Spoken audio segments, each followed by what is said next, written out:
fuente de la vida Mi eterna y de toda rostro que bendición, canta que ensalzar tu gracia tierna debe cada corazón, tu piedad in inagotable, this chapter, abundante en complete perdonar, verse. único ser This adorable, verse gloria a completes ti chapter. debemos dar. A R. beautiful text of Robinson. the apostle. Eso es lo que hemos estado And intentando hacer for al estudiar las great joy grandiosas palabras de in Pablo en that Gálatas, study. abarcar la And grandeza there de was este tesoro great joy inagotable. Es tan in grande, that tan study. glorioso, que todos In nuestros these words, esfuerzos as best as we fracasarán will remember and irremediablemente, paraphrase, y sin embargo, we es are tarea giving an nuestra account of the observarlo, result examinarlo of the y belief contemplarlo, of para the que gospel algo de la preached by inmensidad de su Philip gloria the brille evangelist sobre nosotros. in the Debemos city recordar of que the hubo un tiempo Samaritans. en que la cruz The fue un account is given tropezadero us para as Pablo. we've been La seeing idea de que un in the Salvador early pudiera verses morir in this eighth indefenso en la chapter cruz le of the parecía book of the Acts ridícula. of the El Apostles. Salvador sería un hombre importante y And here poderoso, I say un we are given an militar, account of alguien the con gran result. poder que estaría rodeado de mucha pompa y esplendor. La idea de que este hombre que había nacido en un establo en Belén y había trabajado de carpintero, que ni siquiera había sido educado como fariseo, fuera el tan aguardado Mesías y que esta muerte en la cruz fuera la gloriosa culminación de su vida y de su venida, le resultaba un tropezadero. Era ridículo. Era una blasfemia. Pablo también había perseguido a la Iglesia de Cristo y, tal como dijo a la augusta asamblea el día que se presentó ante el Festo, el gobernador romano y el rey Agripa, yo ciertamente había creído mi deber hacer muchas cosas contra el nombre de Jesús de Nazaret. Hechos 26:9. Esa era su postura. Y lo que despreciaba por encima de todo era su muerte en la cruz. Sin embargo, lo que dice aquí es que ahora lo es todo para él. Lejos esté de mí gloriarme, sino en la cruz de nuestro Señor Jesucristo, por quien el mundo me es crucificado a mí y yo al mundo. Lo que dice aquí es que esto es lo esencial, el corazón de todo. Esto es lo más grande que hay en el mundo, lo más grande que haya conocido el mundo, lo más grande que jamás haya sucedido. Advirtamos que no dice que la admire, no dice que se haya propuesto imitarla. Ha habido muchos que han dicho ambas cosas. No dice que era simplemente un incidente en una vida notable, un incidente trágico, lamentable. No dice eso en absoluto, ni tampoco, observémoslo, dice que solo sea algo al comienzo de la vida cristiana. Hay muchos cristianos que lo han dicho de una forma u otra. Empiezas por la cruz, dicen, y luego pasas a lo que denominan una vida cristiana más profunda. La cruz, dicen, solo es para la conversión. La cruz solo se encarga del perdón de los pecados. Eso marca al principio y luego ya no volvemos a la cruz. Empiezas ahí, pero luego la dejas atrás y te adentras en profundidades mayores de la vida espiritual. Eso no es lo que dice el apóstol Pablo. Aquí tenemos a un hombre que escribe en la cima de su madurez como cristiano, el gran apóstol de los gentiles. En la cima de su experiencia dice, lejos esté de mí gloriarme, sino en la cruz de nuestro Señor Jesucristo. No la ha abandonado para alcanzar cotas más altas. La cruz lo sigue siendo todo para él. ¿Por qué? Porque ha descubierto que todo procede de la cruz. Es la fuente y la raíz de todo lo que tiene como cristiano, todo lo que ha llegado a ser, todo lo que puede esperar.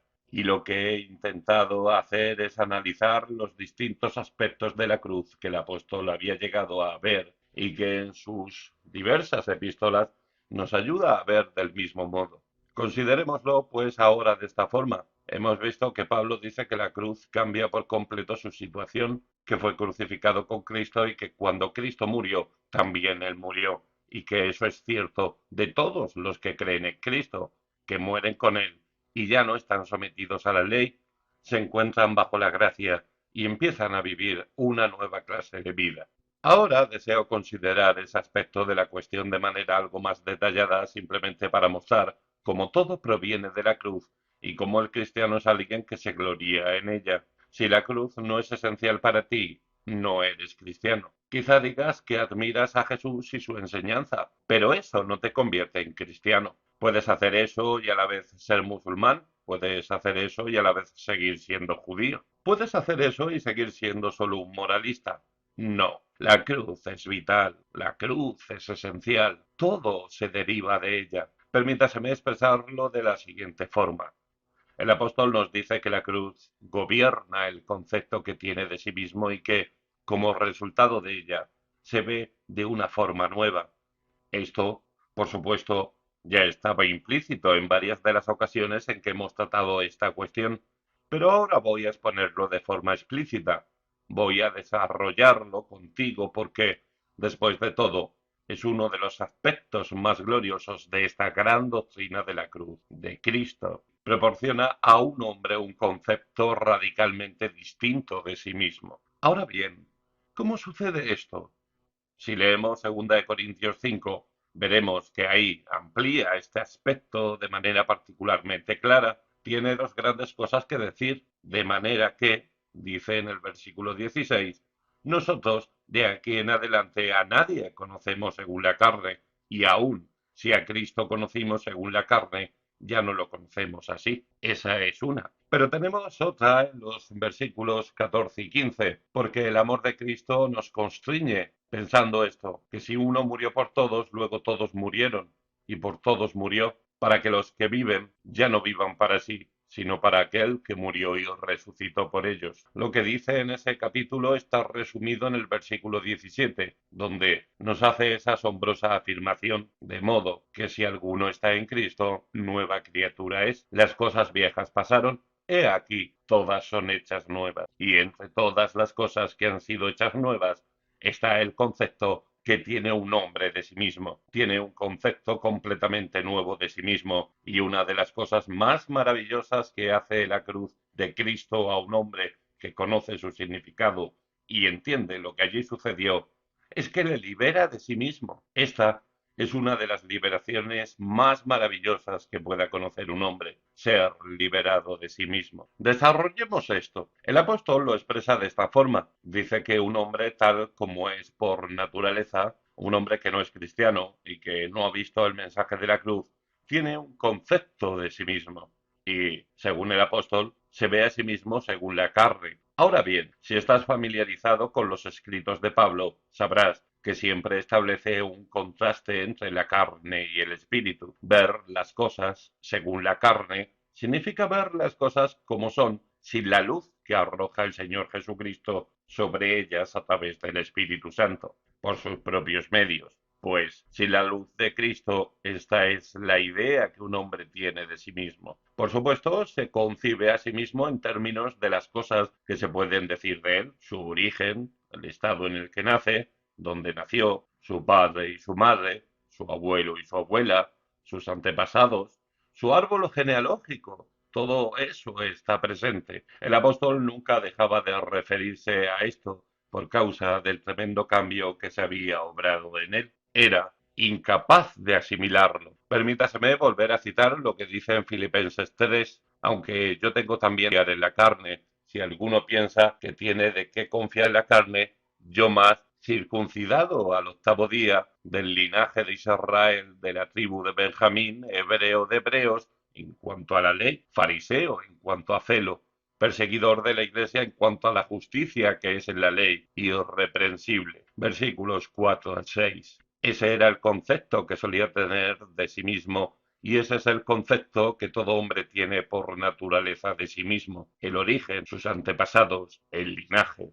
No solo piensa en términos de la etapa en que se encuentra en su vida, de su posición social, en qué clase naces, cuál es tu posición social, luego en términos de riqueza, si naces rico o naces pobre. Esas son las distinciones que se hacen. El mundo está repleto de ellas. Hoy día el mundo está dividido de esa forma y todos sabemos cómo es. Sabemos de las envidias y rivalidades, de todo el desprecio que hay. Está ahí. Eso es el ser humano. Así es la vida. Así es el hombre sin Cristo. Y luego, por supuesto, se concibe en términos de sus facultades y habilidades innatas. Es inteligente, tiene cabeza, es capaz de pensar o forma parte de esa masa inculta. Tiene criterio, o se deja llevar por lo primero que se le presenta y vive solo para el placer. Un hombre se concibe en términos de su capacidad, sus conocimientos, su entendimiento, si está al corriente de ciertas áreas. Estas son las formas en que un hombre se concibe a sí mismo y luego piensa en términos de su bondad. Intento reducir lo que dice el apóstol acerca de sí mismo en Filipenses 3 a una serie de principios para mostrar que tiene una validez universal. Ahí es donde entra la rivalidad entre las naciones, el nacionalismo y todo el odio y las cosas que destruyen el mundo moderno, la segregación racial, el antisemitismo y todas las cosas que están desvirgando la vida del género humano. Todas ellas surgen porque los hombres se conciben en términos humanos naturales y luego viene lo demás, la bondad en oposición a la maldad, y aquí es donde entra la religión. Las personas se enorgullecen de ser religiosas, se enorgullecen del hecho de ser religiosas. Dicen que siempre se las ha criado de esa forma, que son continuadores de una noble tradición, y estas son las formas en que tienden a concebirse. Lo hacen completamente en términos de cómo resultan ser, porque un hombre no elige su origen o quiénes son sus padres, no elige su propio linaje, ni siquiera sus facultades. No nos corresponde enorgullecernos de ninguna de nuestras facultades, no somos nosotros quienes las hemos producido. Shakespeare no produjo sus propias facultades, eran innatas. Todo hombre nace tal como es. Podemos utilizar y desarrollar nuestras facultades, pero no podemos crearlas. Ahí es donde el orgullo por todas estas cosas resulta tan monstruoso y ridículo. Eso es lo primero que nos dice, pues, el apóstol acerca del concepto de uno mismo sin la luz que arroja la cruz de Cristo. La segunda característica de este concepto de uno mismo es que es completamente egocéntrico. El apóstol lo expresa así cuando dice que el Señor por todos murió, para que los que viven ya no vivan para sí, sino para aquel que murió y resucitó por ellos. Segunda de Corintios 5:15. El hombre vive por naturaleza para sí. Pablo lo hacía cuando era Saulo de Tarso, todos lo hemos hecho. Y esta es una de las tragedias del hombre. El hombre vive para sí en todas sus diversas manifestaciones. La conciencia de sí mismo, la percepción que tiene de él, cómo se observa y se considera, llevan al orgullo propio. Esto, junto con lo anterior, conduce al orgullo, al engreimiento. Pero quizá lo más problemático de todo y lo más trágico sea el egocentrismo. Y esa es la maldición de la raza humana desde su caída. Lo que la mayoría de nosotros necesitamos es liberarnos de nosotros mismos, olvidarnos de nosotros mismos, pero todo gira en torno a nosotros. Somos el centro de nuestro propio universo y siempre nos estamos mirando el ombligo. Todo lo juzgamos y evaluamos en términos de nosotros mismos, lo que significa para mí, lo que implica para mí, todas nuestras rivalidades, todo nuestro odio y nuestros celos provienen de eso. Es cierto de los individuos como también de las naciones, el egocentrismo. Y luego, por supuesto, está también el egoísmo, quererlo todo para ese ego. Nos sorprende que Pablo diga que ya no debemos vivir para nosotros mismos, sino para aquel que murió por nosotros y resucitó. Obviamente la mujer o el hombre egocéntrico siempre es egoísta, alimenta su ego, lo mima, desea conseguir cosas para él, no quiere que los demás las tengan. Todo está destinado a satisfacer y engordar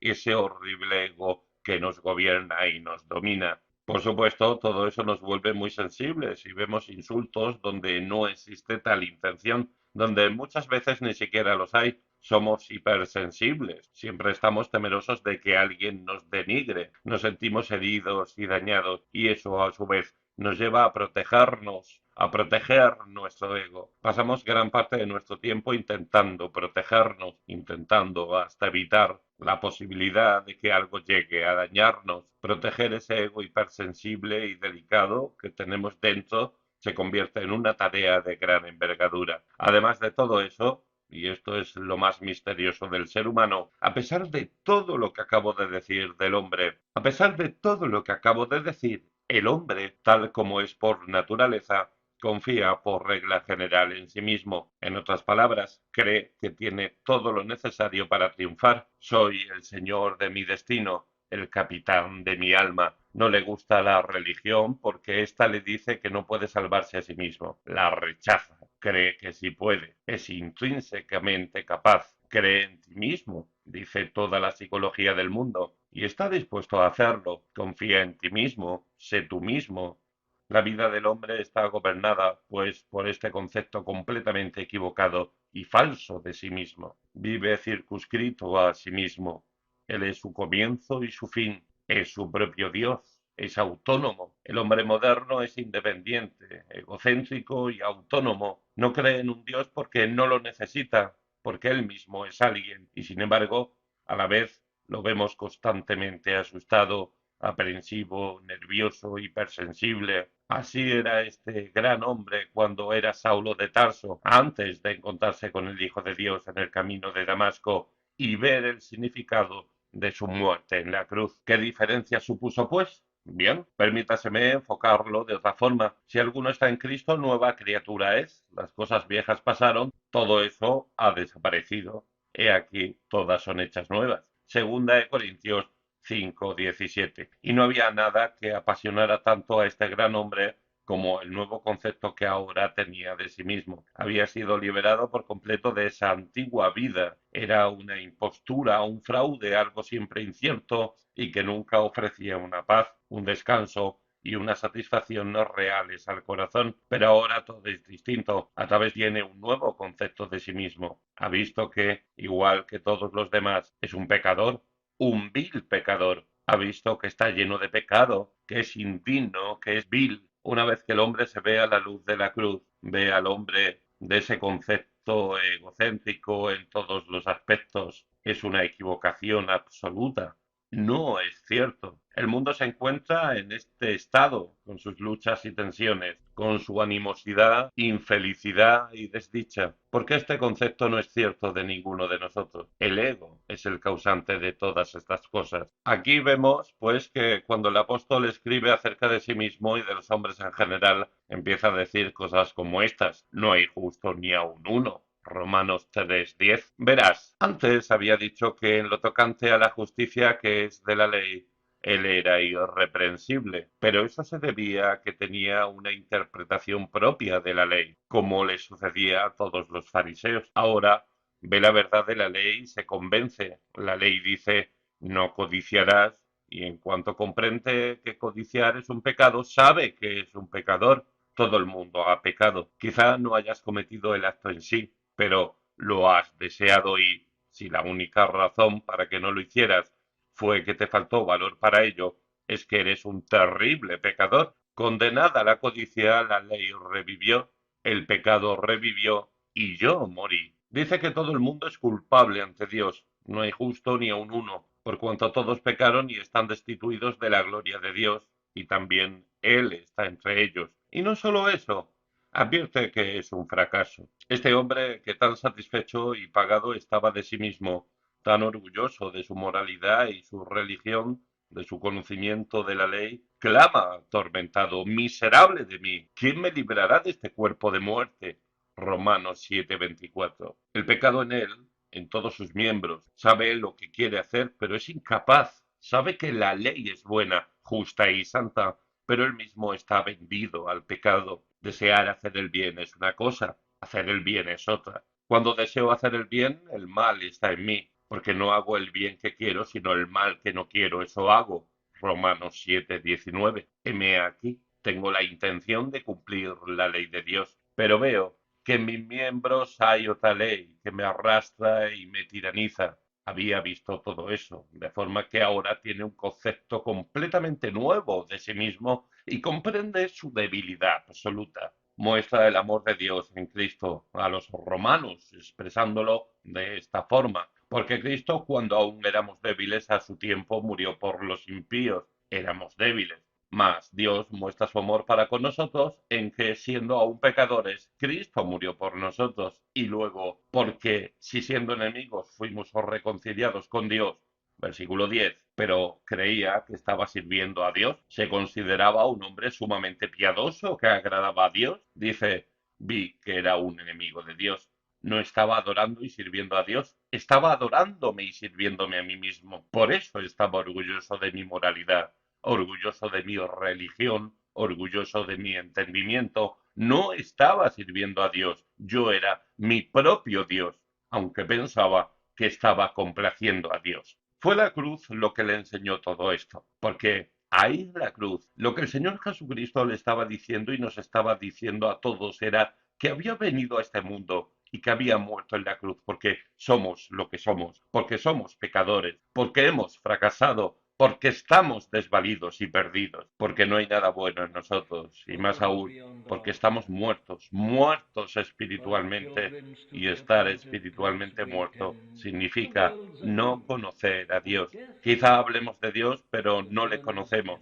Eso es lo que significa la muerte espiritual. Nuestro Señor dice, y esta es la vida eterna, que te conozcan a ti, el único Dios verdadero, y a Jesucristo, a quien has enviado. Juan 17:3. Y estar muerto es justo lo contrario.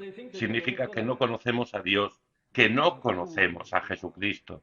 Ahora bien, Dios es un Dios vivo y quiere que se le conozca. Creó al hombre para que el hombre le conociera y tuviera comunión con él. El hombre debía ser el compañero de Dios. Y tú y yo no debemos limitarnos meramente a hablar y debatir acerca de Dios como si se tratara de alguna incógnita filosófica. Es precioso conocer a Dios, al Dios que habló a Abraham como un amigo. Abraham le conocía igual que Isaac y Jacob. Todos estos hombres, los patriarcas y los santos del Antiguo Testamento, conocían a Dios. David le hablaba con intimidad. ¿Conoces a Dios? Si no es así, se debe a que estás muerto, muerto espiritualmente. Y el apóstol alcanzó a ver que ese era su estado, y él os dio vida a vosotros, dice a los Efesios, cuando estabais muertos en vuestros delitos y pecados. Efesios 2:1. Y él era uno de ellos. Hijos de ira, dice, lo mismo que los demás. Efesios 2:3. Pablo llega a ver todo esto en la cruz. La cruz le muestra que el Hijo de Dios jamás habría muerto allí, de no ser por el hecho de que los hombres se encontraban en esa situación desesperada. Si se pudieran haber salvado de otra forma, así habría sido, pero era imposible. Y la cruz proclama así la vileza y la desesperación absolutas del hombre. Pero, gracias a Dios, no se queda ahí. Verás, lo que Pablo vio en la cruz es que el Señor Jesucristo había muerto por él a fin de liberarle. Ahora bien, para explicar esto se utilizan muchos términos distintos y uno de ellos es el pago de un rescate, de un precio. El hombre se ha convertido en esclavo del diablo y del pecado, del mal, y es preciso comprarle. El apóstol dice que lo que vio que estaba sucediendo en la cruz era que el Señor Jesucristo lo estaba comprando, por lo que escribe a los corintios acerca de la moralidad y la conducta, y lo expresa de esta forma. ¿O ignoráis, dice, que vuestro cuerpo es templo del Espíritu Santo, el cual está en vosotros, el cual tenéis de Dios, y que no sois vuestros, porque habéis sido comprados por precio? Glorificad, pues, a Dios en vuestro cuerpo y en vuestro espíritu, los cuales son de Dios. Primera de Corintios 6, 19 y 20. Ahora bien, aquí es donde entra en juego el nuevo concepto. Era esclavo del diablo, esclavo del mundo, esclavo del pecado y del mal. No podía librarse por mucho que lo intentara, pero ha sido comprado, se le ha liberado, ha sido trasladado del reino de las tinieblas al reino del Hijo de Dios, ha sido redimido y ahora tiene un nuevo concepto de sí mismo. Ya no es suyo, ya no se pertenece a sí mismo. Antes vivía para sí, pero ya no. Ha sido comprado por precio. Tiene una nueva vida.